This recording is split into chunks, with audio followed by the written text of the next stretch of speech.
When I was a kid, Power Rangers was my childhood. I was obsessed with this franchise and I got all the figures and DVDs as a little kid. Dino Thunder was my shit as a kid.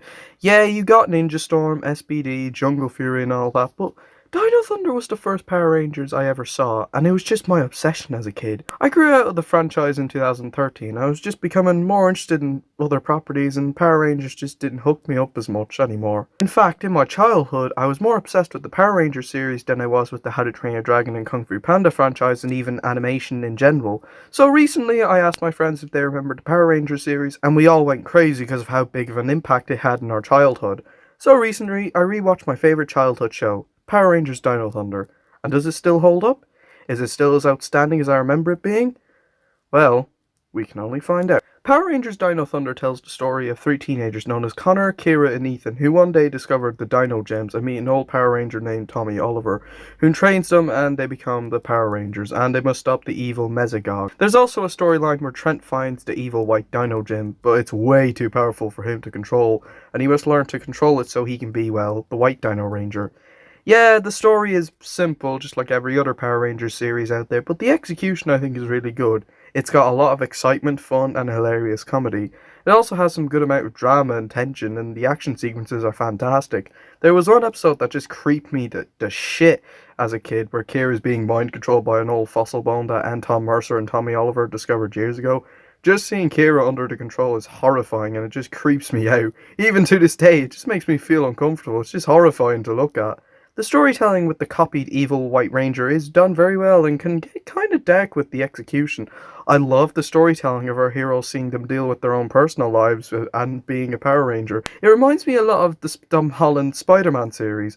We have Peter struggling to have fun with his class and enjoy his regular personal life, but he has a lot of responsibilities being Spider-Man. I love the storytelling of Dino Thunder, as not only is it very nostalgic to me, it's also really well executed and just, well, a lot of fun.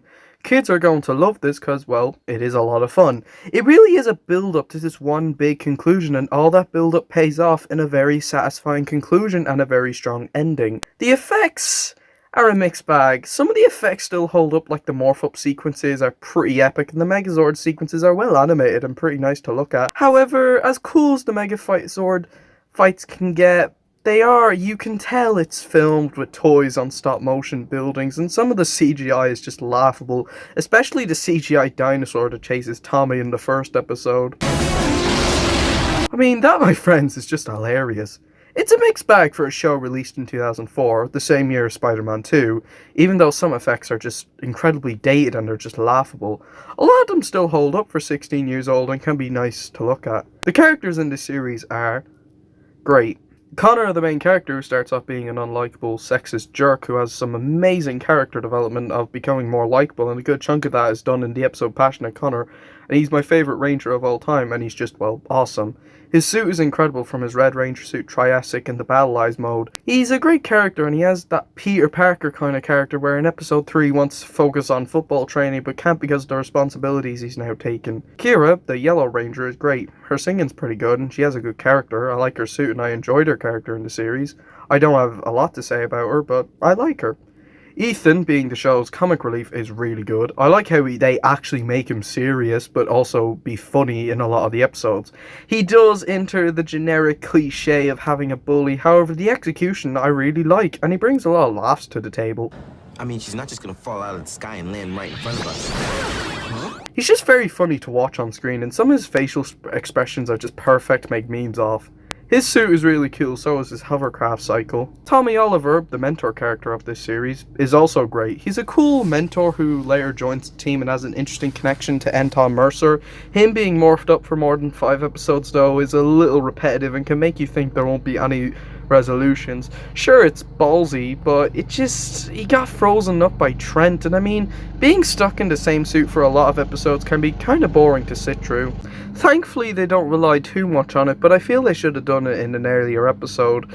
His suit is awesome, and his Bracular Megazord looks very nice.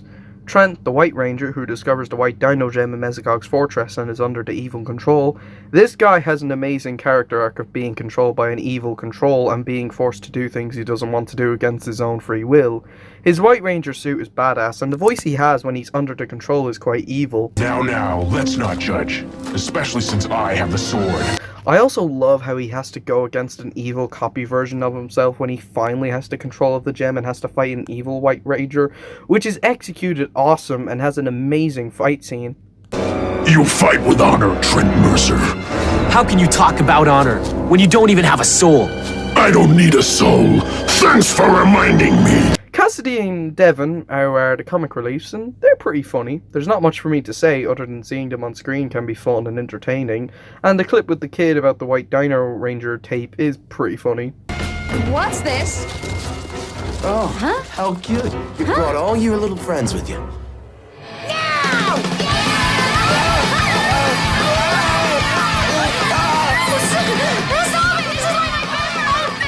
Haley, the owner of cyberspace and the helper of the Rangers, is pretty good. I like her character, how she's kind of like an old mother to the Rangers, and my favourite scene is probably when she stands up to Anton when he's about to take the cyberspace cafe.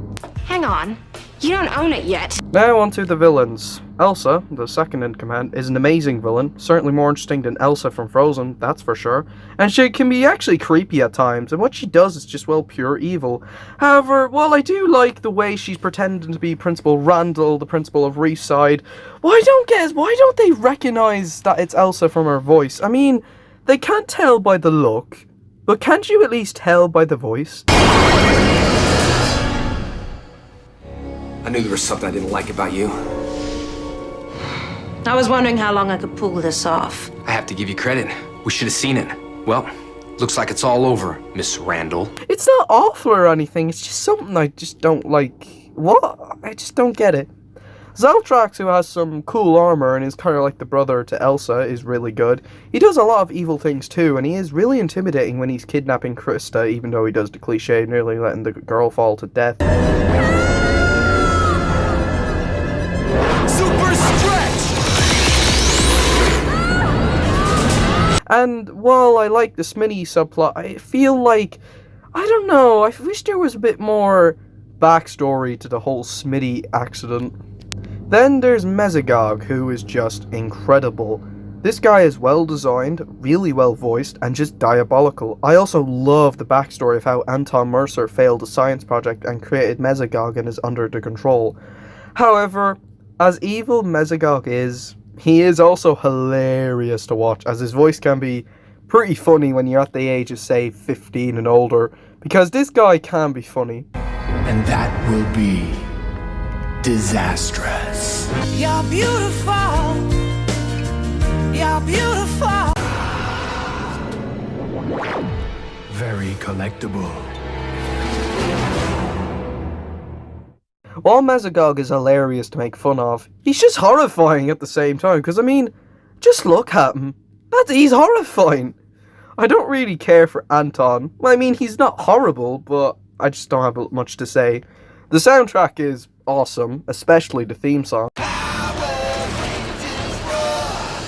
a light in the distance. See them coming closer. With the force of ages, centuries gone by. Protectors of the right. Defenders sworn to fight. Dino Rangers roar.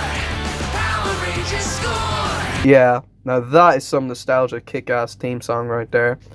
Well, the series isn't perfect. I know, as great as it is, as nostalgia it is, as wonderful it is to see it again, it's not perfect, as some of the effects are just laughable, and while the acting is really good, sometimes it can be very wooden and very poor, but I think it's because it can be dated as well. It is 2004, but you know, I really loved it on rewatch. Maybe I'll review the other shows, but I'm just afraid of being way too old to watch Power Rangers. However, this series, it was awesome. The nostalgia was real with Dino Thunder, and it was wonderful to see these characters again after losing interest for 7 years.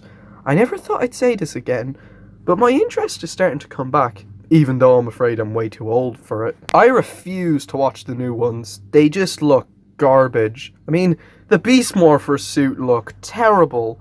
However, Dino Thunder was amazing, easily the best Power Rangers out there, and possibly the best TV show ever made. Power Rangers Dino Thunder has some really excellent storytelling, great action, awesome soundtrack, and amazing characters. As for my rating, I have two different styles. My personal nostalgia rating is a 10, as it's just an amazing series, but my critical rating, if I had to be like professional, like I'd have to be a bit more, critical. Like I can't just be like, oh yeah, nostalgia has to get a 10. Yeah, you can have nitpicks and sure, there's not big flaws, but my critical rating's a 9 out of 10. Maybe a 9.5. Don't get me wrong, it's really nostalgic and definitely an amazing TV show. A lot of the effects just bring the critical score down. But believe me, it's a very strong 9, and I may as well give it a 9.5, even though I'm kind of starting to not do 0.5 ratings anymore. I don't know, it just seems a bit odd. But what an amazing TV series. Like, it really was wonderful, and seeing it come to a conclusion was a very bittersweet feeling. Like, it really reminded me of how I felt when I watched How to Train Your Dragon The Hidden World for the first time. Emotional when that's over. And I mean, this is weird, because this is a thing I was obsessed with as a kid. Just nostalgia, the nostalgia was real, and I'm really happy to watch it again. So what do you think of Power Rangers Dino Thunder? Did you grow up with the franchise when you were a little kid? Did it have an impact on your childhood? Let me know in the comments below. And yeah, stay tuned for the next review, and until then, see you guys next time, and skadoosh. Are you guys ready? Ready! Dino Thunder! Power up! White Ranger! Dino Power! Ranger Storm! Ranger Form! Thunder Storm! Ranger Form! Samurai Storm! Ranger Form!